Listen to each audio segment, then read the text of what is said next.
Feeling adventurous? If you've been dreaming of a long trip to a place where the sun almost never stops shining, now's a great time to start planning.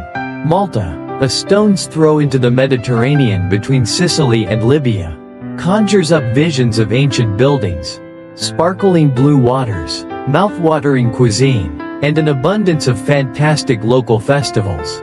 It's all there. But what else should you know before you study abroad in Malta? Here are 10 things to know before you go. 1. Your English must be good.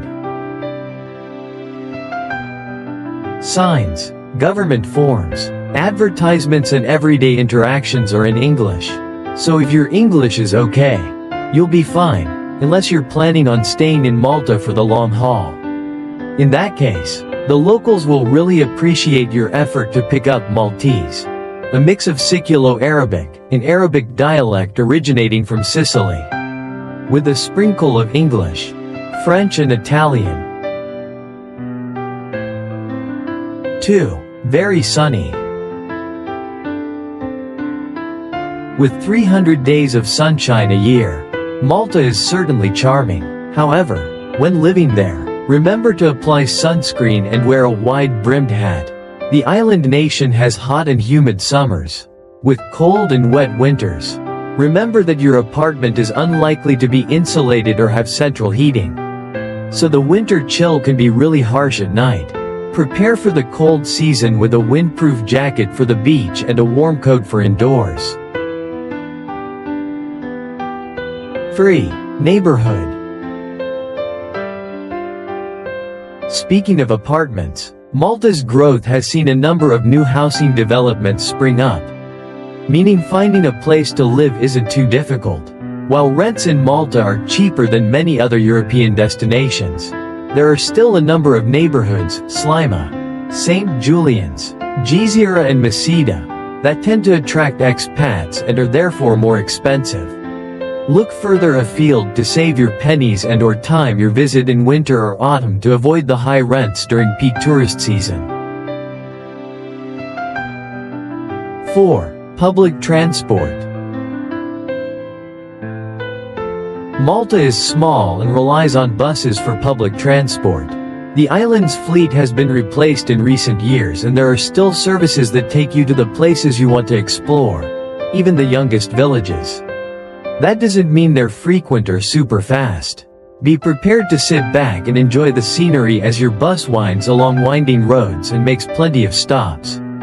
On the plus side, you can get a Talinja card to take advantage of 0.75c journeys, capped at €26 a month, a great discount for long-term use. 5. Driving. Surprisingly, there are a lot of cars in Malta, so if you want to overtake, be careful. It's an extreme sport in Malta. Drivers may have to be careful to signal or give way, and traffic jams often block the narrow roads between towns.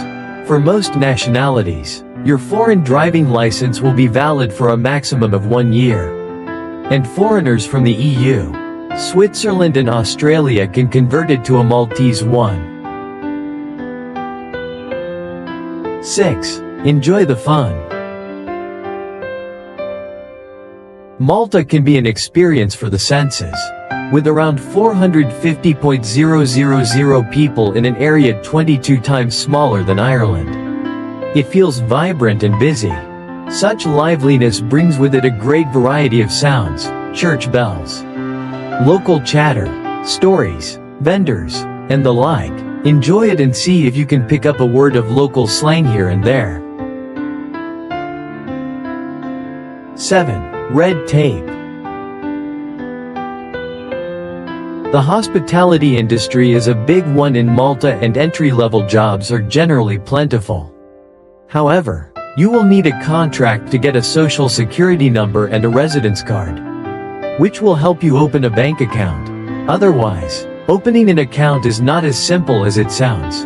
Make sure you do your research first. 8. Healthcare.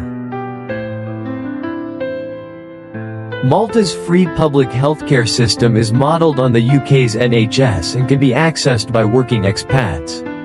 After being issued a social security number and residency card, private healthcare is also generally inexpensive and will save you time queuing at the clinic. Non-EU citizens will need to take out private health insurance in Malta. However, Australians will find that some services are covered through their reciprocity agreement with Malta. 9. Safety. As with most major European tourist destinations, it is best to be careful with your belongings in public and be especially vigilant in the late hours of popular tourist areas. However, the archipelago nation has a very low rate of violent crime and enjoys a safe and friendly atmosphere. 10. Back.